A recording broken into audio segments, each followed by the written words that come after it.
नमस्कार फ्रेंड्स, लक्ष्य education channel में आप लोगों का स्वागत है। देखिए कक्षा 11वीं 2024-25 के प्रश्न पत्र है जो कि 10 फरवरी को संपन्न हुआ है। उसका यहाँ पर हम आंसर देखेंगे। तो आप पूरे प्रश्न मिला लीजिए कि आपने कितने सही किए कितने गलत किए। ठीक है, तो देखते हैं। पहला क्वेश्चन हमारे पास लिखा हुआ है कि सही विकल्प का चयन करके लिखिए। केंद्रीय भैंस अनुसंधान संस्थान स्थित है। तो ये जो अनुसंधान स्थान स्थित है ये है हिसार में। ठीक है, ऑप्शन नंबर ए राइट हो जाएगा।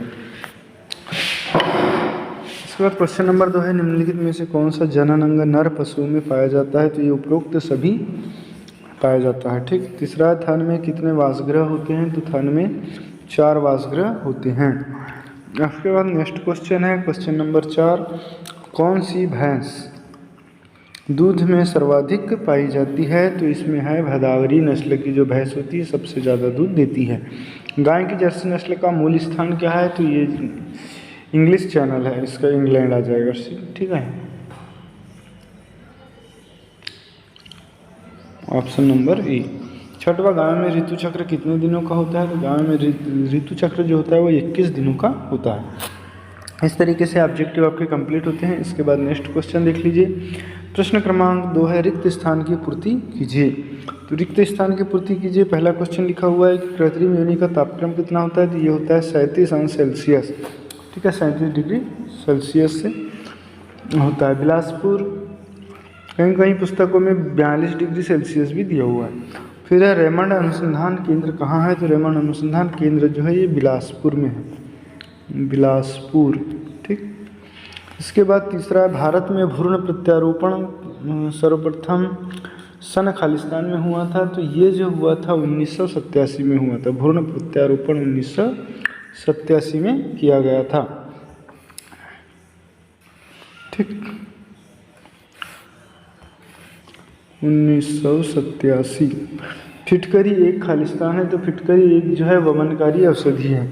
यहाँ जाएगा वमनकारी औषधि। ठीक। उसके बाद बधियाकरण के लिए खालिस्तान यंत्र का प्रयोग किया जाता है। तो बधियाकरण के लिए जो है बर्डीजो कास्ट्रेटर का उपयोग किया जाता है। बर्डीजो कास्ट्रेटर तो का प्रयोग किया जाता है।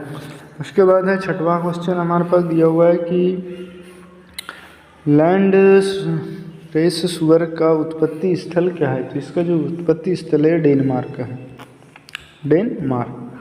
ठीक है फ्रेंड, तो फटाफट आप मिला लीजिए पूरा क्वेश्चन।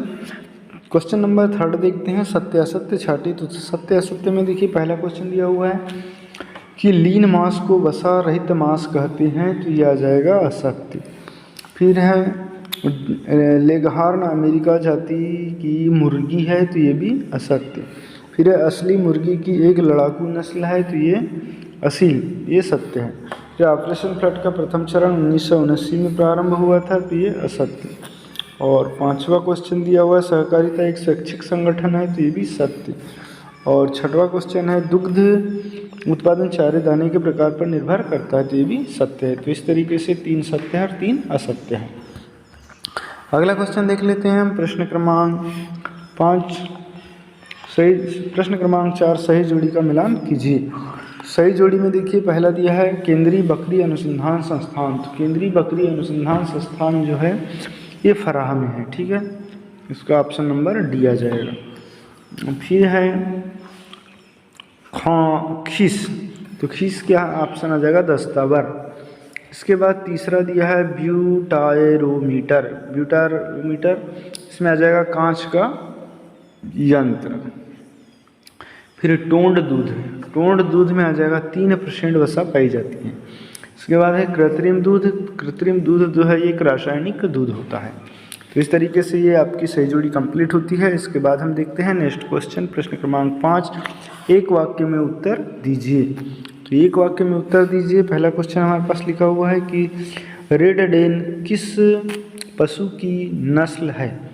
तो रेड डेन जो है ये गाय की नस्ल है। ठीक है, गाय की नस्ल है। पशु के शरीर का सबसे ऊंचा भाग कौन सा होता है? तो सबसे ऊंचा भाग जो होता है ये सिर होता है।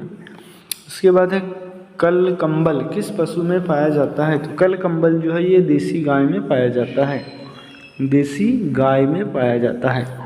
इसके बाद है मुर्रा नस्ल की भैंसों के दूध में कितने प्रतिशत वसा होती है? तो इसमें जो मुर्रा नस्ल की जो भैंस होती है इसमें 65% वसा पाई जाती है।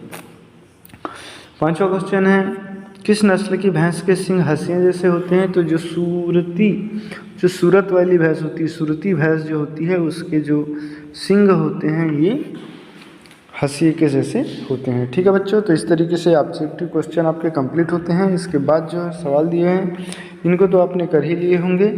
ठीक है, यदि इनके भी सवाल चाहिए तो आप कमेंट में लिख सकते हैं, इन सभी के सवालों के आंसर आपको दे दिए जाएंगे। ठीक है फ्रेंड्स, और नेक्स्ट पेपर जो आपका होने वाला है उसका क्वेश्चन पेपर आपको लिंक में मिल जाएगा, वहाँ से आप देख सकते हैं। Thanks for watching.